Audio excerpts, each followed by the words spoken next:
우리가 예수 그리스도를 믿고 구원받은 사람은 그 다음부터 이런 고민을 합니다. 구원받은 백성들은 어떻게 살아가야 되는가? 모든 교회의 설교의 내용도 구원받은 이후에 우리의 삶에 대한 말씀들입니다. 그래서 우리가 그 말씀들을 듣다 보면 이렇게 해라, 저렇게 해라, 그런 내용들이 많고요. 그리고 그 말씀도 굉장히 방대합니다. 그러나 과연 그럴까? 우리가 그 많은 서로 다른 내용들을 어떻게 다 실천하면서 살 수 있습니까? 그래서 대부분 신자들은 포기해 버립니다. 이렇게 하려고 하면 저것이 걸리고, 또 저렇게 하려고 하면 또 이게 또 걸리고, 그래서 말씀이 오히려 올무가 되어 버리는 경우가 많습니다.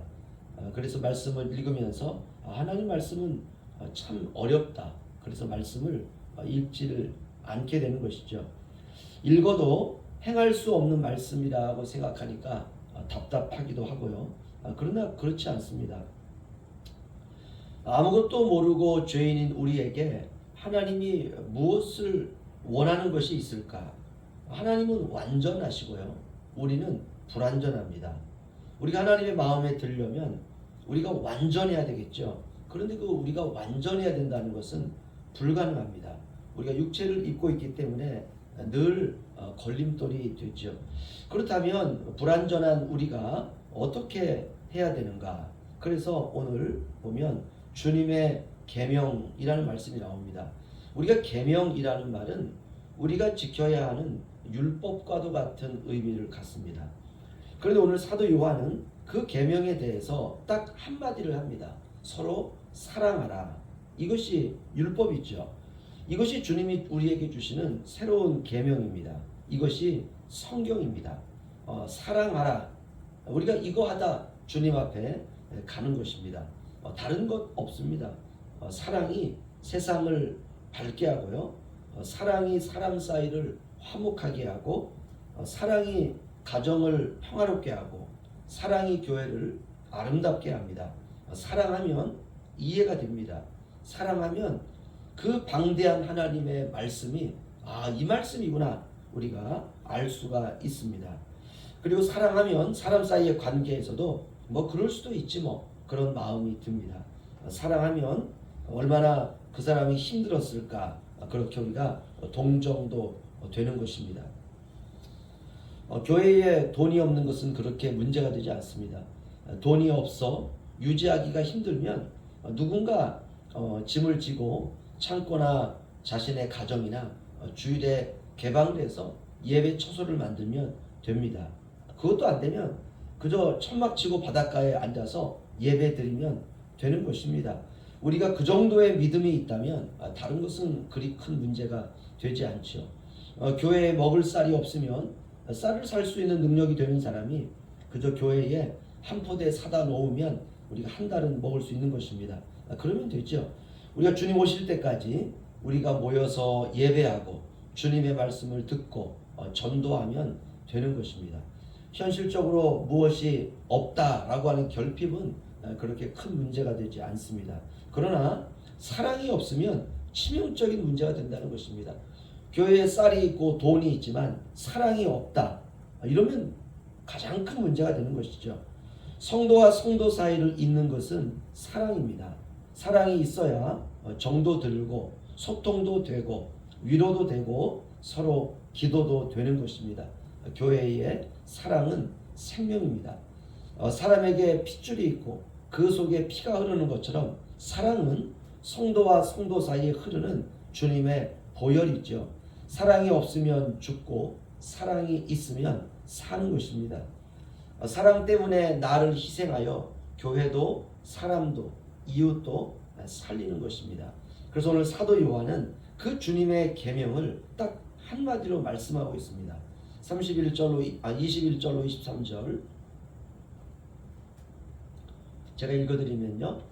사랑하는 자들아, 만일 우리 마음이 우리를 책망할 것이 없으면 하나님 앞에서 담대함을 얻고 무엇이든지 구하는 바를 그에게서 받나니 이는 우리가 그의 계명을 지키고 그 앞에서 기뻐하시는 것을 행함이라.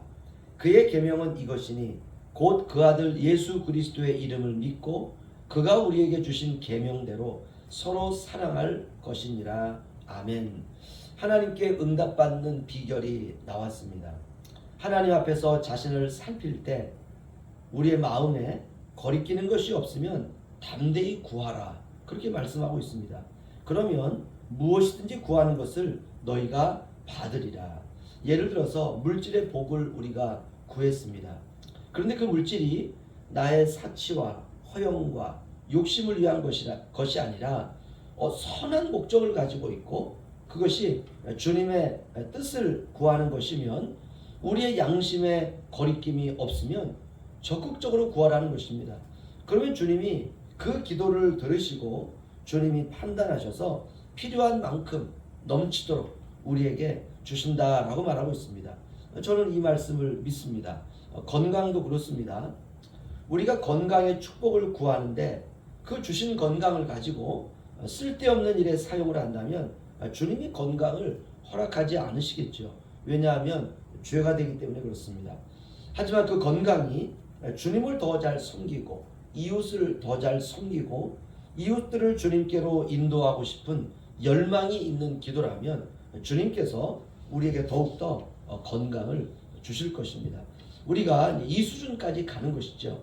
주님이 물질도 주시고 건강도 주시고 복도 주셨는데 우리가 그것을 시기하고 질투하고 미워하고 모함하고 우리가 그러는 일에 건강과 시간과 물질과 복을 허비하고 있다면 주님이 거두어 가십니다. 모든 것을 사랑이라고 하는 목적을 향해서 사용하도록 우리에게 주시는 것입니다. 23절 보시면요. 그의 계명은 이것이니 곧 그 아들 예수 그리스도의 이름을 믿고 그가 우리에게 주신 계명대로 서로 사랑할 것이니라. 아멘. 함께 서로 사랑하며 신앙생활 하면 됩니다. 우리 14절 우리 다 함께 읽겠습니다. 시작. 그의 계명을 지키는 자는 주 안에 거하고 주는 그의 안에 거하시나니 우리에게 주신 성령으로 말미암아 그가 우리 안에 거하시는 줄을 우리가 아느니라. 아멘. 사랑하면 주님과 함께 살아가는 임재의 삶을 살 수 있다라고 말씀하고 있습니다. 놀랍죠? 주님이 내 안에, 내가 주님 안에. 이것을 우리가 천국이라 이렇게 말합니다. 그러니까 천국이 사랑하는 삶 속에 임한다라고 볼 수 있습니다. 그러나 우리가 인생을 살아갈 때 참으로 힘든 게 사랑이죠. 나는 사랑으로 섬기는데 상대가 그 사랑에 대한 반응이 어그러짐으로 반응한다면 속이 타고 속이 상하고 열불이 납니다. 그러나 우리가 인생이라고 하는 것은 그 과정을 겪어가는 것입니다. 그 과정을 통해서 사랑이 익어가는 것입니다. 그래서 사랑과 동일한 말이 희생인 것이죠. 내가 죽고 상대가 살아나는 것, 주님이 죽고 내가 사는 것 같습니다. 그래서 사람들이 내가 죽는다고 생각하니까 사랑을 잘 하지를 않습니다. 오늘날 기독교의 모습일 수도 있습니다. 나는 죽고 너는 살아나고 얼마나 힘들겠어요. 그래서 나는 나고 너는 너다. 여기서 더 이상 나가지 않습니다. 안타까운 현실이죠. 소통이 없고 교제가 없고 희생이 없는 교회의 모습이 점점 더 늘어가고 있습니다. 우리 영포 양목교회는 이런 의미에서 사랑이 넘치는 그런 놀라운 축복받는 교회가 되시기를 주의 이름으로 축원합니다.